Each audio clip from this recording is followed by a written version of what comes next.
ನಮಸ್ಕಾರ, ನ್ಯೂಸ್ 26ಗೆ ಸ್ವಾಗತ. ಪಟ್ಟಣದಲ್ಲಿ ರಾಜ್ಯ ಮಟ್ಟದ ಕಬಡ್ಡಿ ಪಂದ್ಯಾವಳಿ ಆಯೋಜನೆ ಬಗ್ಗೆ ಜನವರಿ 10ರಂದು ಸಲಹೆ ಸೂಚನೆಯ ಸಭೆ. ಯಳಂದೂರು ಪಟ್ಟಣದ ಪ್ರವಾಸಿ ಮಂದಿರದಲ್ಲಿ ಬುಧವಾರ ಕರೆಯಲಾಗಿದ್ದ ಪತ್ರಿಕಾಗೋಷ್ಠಿಯಲ್ಲಿ ಕರ್ನಾಟಕ ರಾಜ್ಯ ವಿದ್ಯಾವಂತ ನಿರುದ್ಯೋಗಿಗಳು ಸಂಘದ ರಾಜ್ಯಾಧ್ಯಕ್ಷರಾದ ಕೂಡ್ಲೂರು ಶ್ರೀ ಧರ್ಮಮೂರ್ತಿಯವರು ಮಾತನಾಡಿ, ನೇತೃತ್ವದಲ್ಲಿ ಯಳಂದೂರು ತಾಲೂಕಿನ ಅಭಿವೃದ್ಧಿಗೆ ಶ್ರಮಿಸಿರುವ ವಿವಿಧ ಸಮುದಾಯದ ವ್ಯಕ್ತಿಗಳ ಸ್ಮರಣಾರ್ಥಕವಾಗಿ ವಾಲಿಬಾಲ್ ಅಥವಾ ಕಬಡ್ಡಿ ಪಂದ್ಯಾವಳಿಯನ್ನ ನಡೆಸಲು ಈಗಾಗಲೇ ತಾಲೂಕಿನ ಎಲ್ಲಾ ಗ್ರಾಮಗಳಿಗೆ ಹೋಗಿ ತಾಲೂಕಿಗೆ ಸೇವೆ ಸಲ್ಲಿಸಿದ ವ್ಯಕ್ತಿಗಳ ಹೆಸರನ್ನ ಕಲೆ ಹಾಕಲಾಗಿದೆ. ಸಮಾನ ಮನಸ್ಕರ ವೇದಿಕೆ ಮಾಡಿಕೊಂಡು ಅದರ ಆಶ್ರಯದಲ್ಲಿ ಕರ್ನಾಟಕ ರಾಜ್ಯ ವಿದ್ಯಾವಂತ ನಿರುದ್ಯೋಗಿಗಳ ಸಂಘ ಬೆಂಗಳೂರು ಇವರ ಸಂಯುಕ್ತ ಆಶ್ರಯದೊಂದಿಗೆ ಕರ್ನಾಟಕ ರಾಜ್ಯದ ರಾಜ್ಯ ಮಟ್ಟದ ಕಬಡ್ಡಿ ಪಂದ್ಯಾವಳಿ ಮತ್ತು ವಾಲಿಬಾಲ್ ಪಂದ್ಯಾವಳಿಗಳಲ್ಲಿ ಯಾವುದಾದರೂ ಒಂದು ಆಟವನ್ನ ಆಯೋಜನೆ ಮಾಡಲು ಎಲ್ಲರೂ ನಿರ್ಧಾರವನ್ನ ತೆಗೆದುಕೊಳ್ಳಲು ಹಾಗೂ ತಾಲೂಕು ಅಭಿವೃದ್ಧಿಗೆ ಶ್ರಮಿಸಿದ ವ್ಯಕ್ತಿಗಳ ಹೆಸರುಗಳನ್ನ ಆಯ್ಕೆ ಮಾಡಲು ಜನವರಿ 10ರಂದು ಬೆಳಗ್ಗೆ 11 ಗಂಟೆಗೆ ಸರಿಯಾಗಿ ಯಳಂದೂರಿನ ಶ್ರೀ ಷಡಕ್ಷರಿ ದೇವಸ್ಥಾನದ ಮುಂಭಾಗ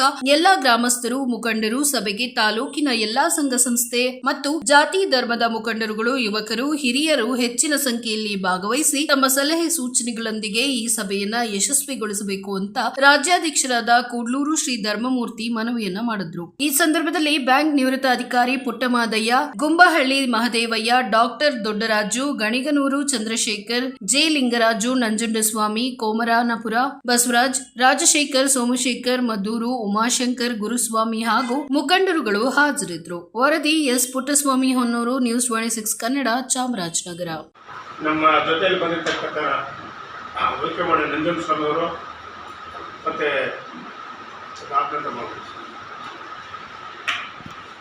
ಸೋಮಶೇಖರ್,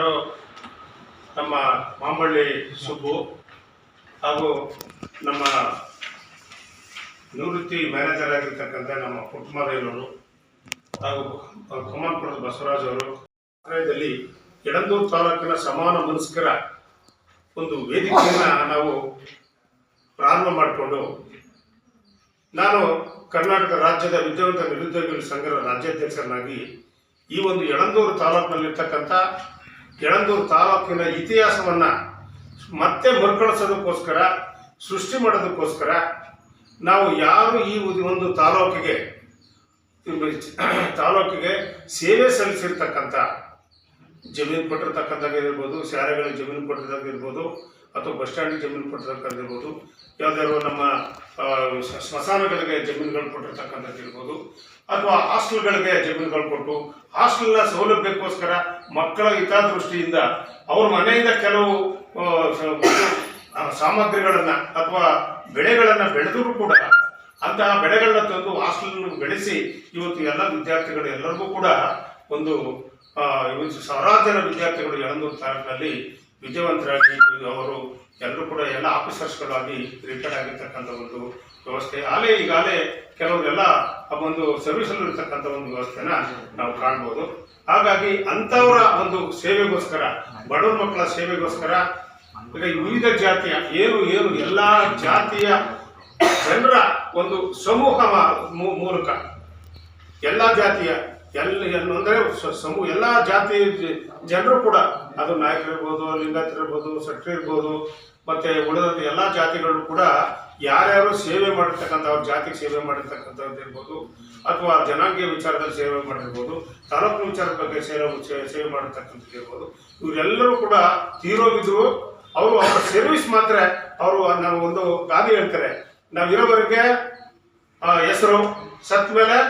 ಎಲ್ಲರಿಗೂ ಕೂಡ ತಲುಪಿದೆ. ಹಾಗಾಗಿ ಆಯಾ ಜನಾಂಗದವರು ಅವ್ರನ್ನ ಕೂತ್ಕೊಂಡು ನಿಮ್ಮಲ್ಲಿ ಯಾರು ಉತ್ತಮವಾಗಿ ಸೇವೆ ಮಾಡಿರ್ತಕ್ಕಂಥದ್ದು ಇರ್ಬೋದು, ಆ ಸೇವೆಗಳನ್ನ ನಾವು ಪರಿಗಣಿಸೋಕ್ಕೋಸ್ಕರ, ಆ ಸೇವೆನ ಮತ್ತೆ ಮರುಕಳಿಸೋದಕ್ಕೋಸ್ಕರ ಒಂದು ಯಳಂದೂರು ತಾಲೂಕಿನ ಇತಿಹಾಸವನ್ನು ಪ್ರಾರಂಭ ಮಾಡಬೇಕಂತ ಒಂದು ಆಲೋಚನೆ ಇರೋದ್ರಿಂದ ದಯವಿಟ್ಟು ನಾವು ಒಂದು ದೊಡ್ಡ ಮಟ್ಟದಲ್ಲಿ ರಾಜ್ಯ ಮಟ್ಟದ ಒಂದು ಕಬಡ್ಡಿ ಪಂದ್ಯಾವಳಿ ಅಥವಾ ವಾಲಿಬಾಲ್ ಪಂದ್ಯಾವಳಿ ಮಾಡಬೇಕು ಅನ್ನೋ ವಿಚಾರವನ್ನ ನಾವು ಇಟ್ಕೊಂಡು ಅವ್ರ ಹೆಸರಲ್ಲಿ ಸ್ಮರಣಾರ್ಥವಾಗಿ ನಾವು ಈ ಒಂದು ಕಾರ್ಯಕ್ರಮನ ಮಾಡ್ತಾ ಇದ್ದೀವಿ. ಹಾಗಾಗಿ ಈ ಕಾರ್ಯಕ್ರಮಕ್ಕೆ ತಾವೆಲ್ಲರೂ ಕೂಡ ಬಂದು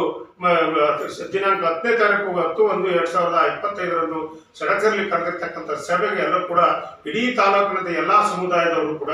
ಬಂದು ಆಗಮಿಸಿ ತಮ್ಮ ಸಲಹೆ ಸೂಚನೆಗಳನ್ನ ನೀಡಬೇಕು ಅಂತ ಮತ್ತೊಮ್ಮೆ